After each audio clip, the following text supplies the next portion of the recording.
இன்று தமிழகத்தினுடைய ஒரு புதிய இளம் புரட்சியாக, இளம் புயலாக தமிழகத்தை இன்னைக்கு வலம் வந்து கொண்டிருக்கின்ற மதிப்புக்குரிய உயர் திரு அண்ணாமலை ஐபிஎஸ் அவர்கள் வீத லீடர்ஸ் என்ற ஒரு அமைப்பை ஏற்கனவே தொடங்கி மக்களுக்காக பல்வேறு நலத்திட்டங்களை நடத்தி வந்துள்ளார். பசுமை புரட்சி, சேவைகள், சேவை மையங்கள், கல்வி உதவிகள், இது மாதிரி பல்வேறு நிகழ்ச்சிகள் விளம்பரமின்றி செய்து வந்துள்ளார்.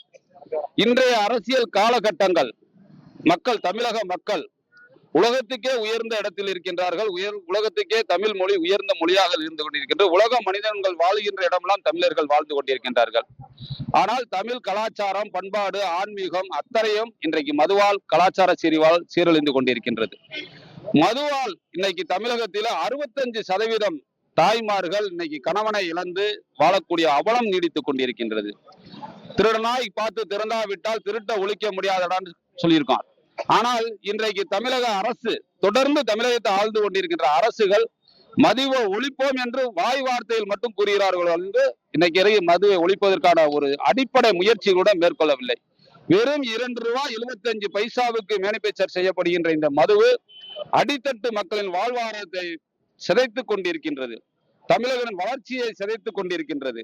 அதற்காகத்தான் அண்ணாமலை ஐபிஎஸ் அவர்கள் மது ஒழிப்பு போராட்டத்தை ஜூலை முதல் ஜூலை இறுதி வரை நடத்த வேண்டும் என்று சமூக ஆர்வலர்கள், விவசாய பெருமக்கள், மாணவ செல்வங்கள், கல்வி படிக்கின்ற மாணவிகள், மாணவர்கள், ஆசிரியர் பெருமக்கள் எல்லாம் அழைத்துக் கொண்டு அங்கங்கே விழிப்புணர்வை நடத்த வேண்டும், பொதுமக்கள் ஆதரவோடு இருக்க வேண்டும் என்று ஒரு உத்தரவு விடுத்திருக்கின்றார்கள். அதன் தொடர்ச்சியாக இன்னைக்கு மதுரையிலே தெற்கு தொகுதியிலே ஓம் சரவணா நடுநிலைப்பள்ளி மாணவர்கள், ஆசிரியர் பெருமக்கள் எல்லாம் இந்த நிகழ்ச்சியிலே கலந்து கொண்டு பொதுமக்களுக்கு விழிப்புணர்வு ஏற்படுத்தினார்கள். இன்று சோழவந்தான் சட்டமன்ற தொகுதி அலங்காநல்லூர் ஜல்லிக்கட்டுக்கு உலக பெருமை சேர்த்த அலங்காநல்லூரிலே இன்றைக்கு போதைக்கான விழிப்புணர்வை சமூக ஆர்வலர்கள், நேதாஜி இயக்கங்கள், விவசாய பெருமக்கள், இதுக்கு முன்னால் பிரிட்டிஷோட இயந்திரம் தான் அது. பிரிட்டிஷ் அரசாங்கம் வச்சுட்டு போன எந்திரத்தை இயக்குறவங்களுக்கு கண் இருக்கணும்னு அவசியம் இல்லை, காது இருக்கணும்னு அவசியம் இல்லை, வாய் இருக்கணும்னு அவசியம் இல்லை. ரொட்டேட்டரா வரக்கூடியது ஐஏஎஸ், ஐபிஎஸ், ஐஆர்எஸ்கள் நடத்தக்கூடிய ஒரு இயக்கத்துல கையெழுத்து போடுறவங்க தான் மக்கள் பிரதிநிதியா இன்னைக்கு நீடித்துக் கொண்டிருக்கின்றார்கள். இதை மாற வேண்டும் என்றுதான் தமிழக மக்கள் ஒரு புதுமையான அரசுக்கு ஒரு மாற்றத்தை கொடுத்தார்கள். ஆனால் மதிப்புக்குரிய தமிழக முதல்வர் ஜோசப் விஜய் அவர்கள் ஆட்சி பொறுப்பேற்றவுடனே நீங்க சொன்னது தவறு. 765 கடைகளுக்கு மேல அடைக்க போகின்றோம். கல்லூரிகள் பக்கத்துல, பள்ளிகள் பக்கத்துல, கோயில்கள் இருக்கின்றதுக்கு அருகாமையில் இருக்கக்கூடிய மதுபான கடைகள்லாம் மூட போகிறோம் என்று உத்தரவு பிறப்பித்து இன்னைக்கு ஒரு கடை கூட அகற்றப்படவில்லை, மூடப்படவில்லை. இது நிதர்சனமான உண்மை, தமிழக மக்கள் அறிந்த உண்மை. ஐயா அவர்கள் திருச்சியில் வந்து கூட நாங்க மது கடையெல்லாம் ஒழித்து விட்டோம், மதுவை பூர்ணமாக ரத்து செய்து விட்டோம் என்று பொதுமக்கள் மத்தியில பேட்டி கொடுத்தார்கள். ஆனால் அவரிடம் எதிர்த்து கேட்பதற்கு சட்டமன்றத்திலையும் வாய்ப்பு கிடைக்கவில்லை, பொதுமக்கள் மத்தியிலும் வாய்ப்பு கிடைக்கவில்லை என்ற அவலம் நீடித்துக் கொண்டிருக்கின்றது. மிக விரைவில் பொதுமக்கள் எழுச்சி கொண்டு மது வேண்டாம் என்று ஒரு போராட்டத்தை அந்தந்த மதுக்கடை வாசலிலே அமர்ந்து தடுக்கும் பட்சத்தில் இந்த மதுவை ஒழிக்க முடியும் பட்ச அரசாங்கங்கள் இன்று இருக்கின்ற தமிழக அரசாங்கம், எந்த அரசாங்கம் கிடையாது மக்கள் மத்தியில ஒரு நல்லெண்ணத்தை பெறுவதற்கும் மக்களை பாதுகாப்பதற்கும் முயற்சி மேற்கொள்ளவில்லை என்றுதான் எங்களுடைய கருத்து. மதிப்புக்குரிய ஐயா விஜய் அவர்கள் மக்களுடைய வாழ்வாதாரத்தை உணர்ந்த தலைவர் கிடையாது. நான் பச்சையா சொல்றேன். அவர் திரைமுகத்திலே சென்னையின் தலைநகரத்திலே வாழ்ந்தவர். அவர் டாப் சிட்டி வாழ்க்கையை வாழ்ந்தவர். இன்னைக்கு 90% மக்கள் சேத்தில் கால் வைத்தால் தான் மகா பெரிய விஞ்ஞானியா இருக்கட்டும், மாபெரும் தொழிலதிபர்களாக சோத்தில் கை வைக்க முடியும். அந்த விவசாயிகளுடைய அடிப்படை தேவையை உணர்ந்த ஒரு முதல்வராக இருந்தால் இன்று அந்த கருத்துக்கு நமக்கு ஒரு தீர்வு தேட முடியும்.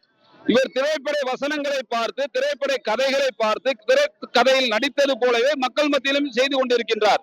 கண்டென்ட்டை வைத்துக் கொள்கிறார் பக்கத்துல ஒரு ஸ்டாண்ட்ல. அந்த கண்டென்ட்டை பார்த்துதான் அவர் பேசுறாரு. அதனால பொதுமக்கள் கருத்துக்கு அங்க விடிவு கிடைக்கும் என்றால் அது நாளாகும். இன்னைக்கு தமிழகத்திலே கரூர்ல நடந்த துயர சம்பவத்திற்கு தமிழ்நாடு முன்னாள் அரசாங்கத்து மேல் இன்னைக்கு பேட்டியில குற்றம் சாட்டியிருக்கார். ஐயா அவர்கள் மாலை 4 மணிக்கு கரூருக்கு வர்றோம் என்றுதான் பொதுக்கூட்டத்தை ஏற்பாடு பண்ணாங்க. ஆனா அவர் 4 மணிக்கு சென்னையில இருந்தார்.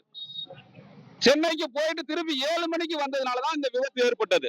அப்ப 3 மணி நேரம் இடைவெளிக்காக ஒரு சின்ன விமானத்தில் சென்று வந்ததினால்தான் 40 பேருக்கு மேற்பட்டவர்கள் உயிர் தியாகம் செய்திருக்கின்றார்கள் என்றால் அதுக்கு முழுக்க தமிழக முதல்வர் ஜோசப் விஜய் தான் பொறுப்பேற்க வேண்டும் என்ற அன்றைய அரசாங்கத்தின் மேல் பழி போடுவது எந்த விதத்திலும் நியாயமா இருக்காது. அப்படி இருந்தாலும் அரசாங்கத்துக்கு மேல் பழி போட்டாலும் இது முதல் குற்றவாளி ஜோசப் விஜயா தான் இருக்கணும். கரூர்ல நினைவு சின்னம் வைக்கிறவரு விவசாயிகள் இன்னைக்கு எத்தனை பேரு தன்னுடைய குடும்ப கடனை அடைக்க முடியாம மருந்து குடி செத்து இருக்காங்க. அவங்களுக்கு நினைவு சீனா வைக்கணும். விவசாயிகளுக்கு அரசு வேலை கொடுக்கணும். நம்மளுடைய இப்ப கூட ஸ்டெர்லைட் பிரச்சனையில கூட எத்தனை பேர் இறந்திருக்காங்க.